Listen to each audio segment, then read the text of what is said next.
ನಿನ್ ಗಂಡ ಎಲ್ಲಿ? ಇಲ್ಲ, ಅವರು ತೀರ್ಕೊಂಡಿದ್ದಾರೆ. ಅಂದ್ರೆ ನಿಮ್ ತಾಯಿನ ನೋಡ್ಕೊಳ್ಳೋ ಜವಾಬ್ದಾರಿ ನಿಂದೆ ಅನ್ನು. ಹಾ, ನಾನೇ ಅವ್ರನ್ನ ಸಾಕ್ತಿರೋದು. Very good. ನಾನು ನಿನ್ನ ಏನೋ ಅನ್ಕೊಂಡಿದ್ದೆ. ಗಟ್ಟಿಗೆತ್ತೀನಿ.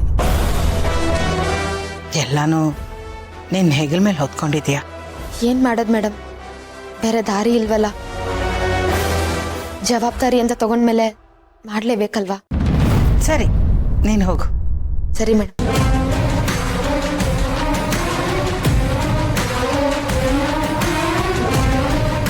ಏನಣ್ಣ ಇದು? ಬಲಿ ಕೊಡ್ಬೇಕಾದ ಕುರಿ ನಮ್ಮ ಮನೇಲಿ ಇಟ್ಕೊಂಡು ಊರೆಲ್ಲ ಹುಡುಕಾಡಿದ್ವಲ್ಲ, ಇವಳು ನೋಡಿದ್ರೆ ನಮ್ ಕಾಲ್ ಬುಡದಲ್ಲೇ ಇದ್ದಾಳೆ. ನಮ್ ಕಾಲ್ ಬುಡ ಯಾವತ್ತು ನಮಗೆ ಕಾಣಿಸಲ್ಲವಲ್ಲ ಸಿಸ್ಟರ್. ಕಾಲ್ ಬುಡದಲ್ಲಿ ಕತ್ಲೆ ಇರುತ್ತೆ, ಆ ಕತ್ಲೆಯಲ್ಲಿ ಬಂದು ಹಡ್ಕೊಂಡ್ಬಿಟ್ಟಿದ್ದಾರೆ. ಇದಕ್ಕೆ ವಿಧಿವಿಲಾಸ ಅಂತ ಕರೆಯೋದು, ವಿಪರ್ಯಾಸ ಅನ್ನೋದು. ಎಂತ ಕೆಲಸ ಆಗೋಯ್ತಣ್ಣ. ಇವ್ರು ನಮ್ ಕಣ್ಮುಂದೆ ಇದ್ರು ಏನು ಮಾಡಕ್ಕಾಗ್ತಾ ಇಲ್ಲ. ಇನ್ನು ತಡ ಮಾಡಬಾರ್ದಣ್ಣ. ಆದಷ್ಟು ಬೇಗ ಅಮ್ಮ ಮಗಳಿಗೆ ಒಂದು ಗತಿ ಕಾಣಿಸ್ಬೇಕು. ಹೌದು ಸಿಸ್ಟರ್, ಜಾಸ್ತಿ ದಿನ ಅವ್ರನ್ನ ಬದುಕಕ್ ಬಿಡಬಾರ್ದು. ಎಲ್ಲೋ ಇತ್ತವರು ಇಲ್ಲಿ ತನಕ ಬಂದಿದಾರಂದ್ರೆ ಇನ್ನು ನಮ್ಮನ್ನು ಮನೆಯಿಂದ ಆಚೆ ಹಾಕಲ್ಲ ಅಂತ ಏನ್ ಗ್ಯಾರಂಟಿ?